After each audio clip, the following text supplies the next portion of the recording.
Alright, how's it going, y'all? Today we're going to be talking about how to use a Raspberry Pi and a USB camera to turn it into a security camera for Synology's security station, and it is incredibly easy. This is going to be a continuation of my first part of this onto how to create a Raspberry Pi security camera, and it's just a very quick, very small addition to this, and we're finally going to be able to start working in Synology's security station, which is something I've been wanting to get into for a while, but I've just not had any IP cameras that I could use for this.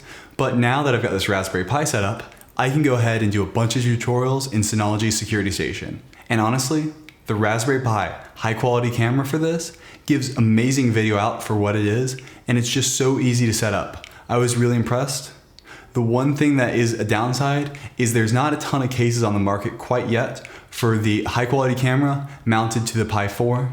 You have to basically 3D print one, and so it's not great for mounting quite yet. But if you keep your eye open and find one, it's a great, easy, cheap setup that can become a really easy to use IP camera and do so much more.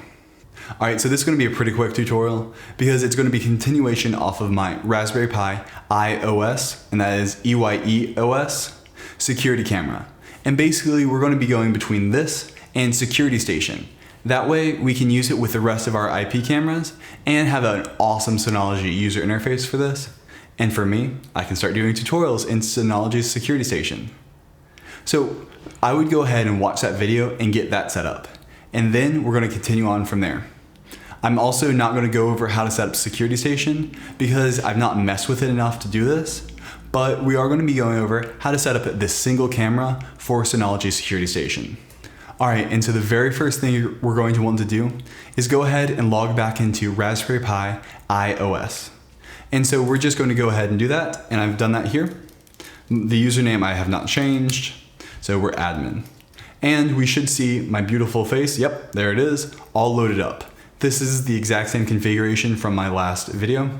And what we're going to do is we're going to change a couple of things first.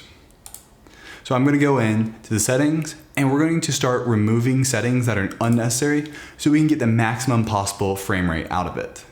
And so we're going to set up maybe 20 frames per second and just see what the Raspberry Pi 4 can handle.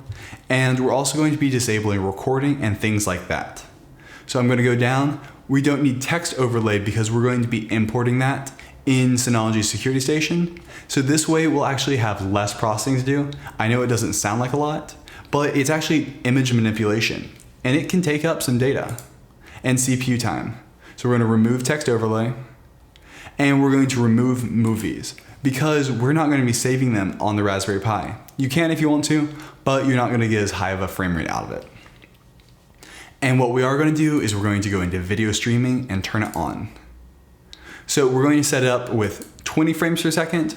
I'd recommend just kind of toggling it to figure out how high you can go. And we're going to click apply. Alright, and so it seems to be still pretty stable, so we're good on that.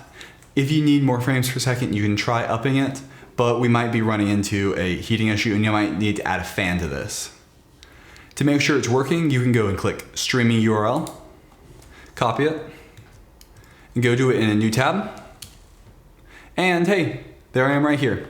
So that means that everything is working, and it's really buttery smooth, honestly.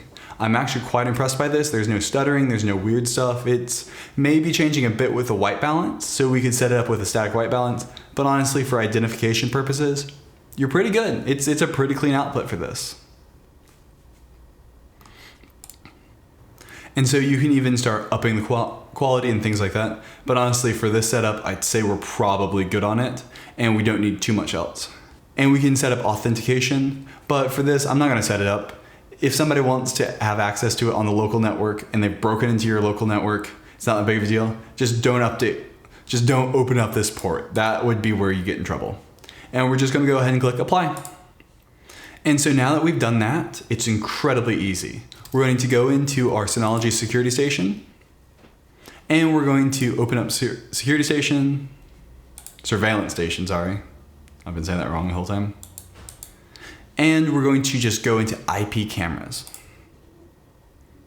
So now we're going to just add one, and it's super easy. We're going to do a quick setup. We're going to call it a PiCam. And for brand, we're going to say user define. And we're going to set up the type as a HTTP streaming. And so it's incredibly easy to do. Just enter the form right here. So we don't have username and password because I disabled authentication. So we're just going to do the IP address colon the port, which is going to be 10.0.0.222 colon 8081. And click test connection. All right, and so just like that, it connected and we are good. You can see my beautiful face right there. And so now we're just going to go ahead and click next. And we've got the high quality video. Everything's out here and we can just go ahead and click finish. So now if we go into camera live feed. All right, and so just like that, we can see that the stream from the Raspberry Pi security camera setup is being sent directly into our surveillance station. And we've got a great, clean, super clean video out of this, honestly. This is really clean 1080 video, I'd say. And it's very quick and fast to react. I'd say this is completely usable and probably beats out a lot of other cameras. One thing to note, if you look right here, there is a bit of a shallow depth of field because I'm using the high quality camera, which has a very large sensor. So it's going to be good for low light, but not so good for depth of field wise. If everything's pretty far away, it's not going to be a big deal because focusing is not going to be that big of a deal. But if you've got like close-up subjects and far subjects that could be in the same frame, you might want to stop the lens down or go with a smaller sensor because it is going to have a shallower depth of field, which can make identification harder. All right, well now we've got the camera ingested and it's just like every other camera out there. I'm going to stop this tutorial here because I'm going to go over a really in-depth how to use Security Station on another video. But go ahead and leave any other tutorials you'd like to see me make in the comments below and watch out for that Security Station video and have a good one. Bye!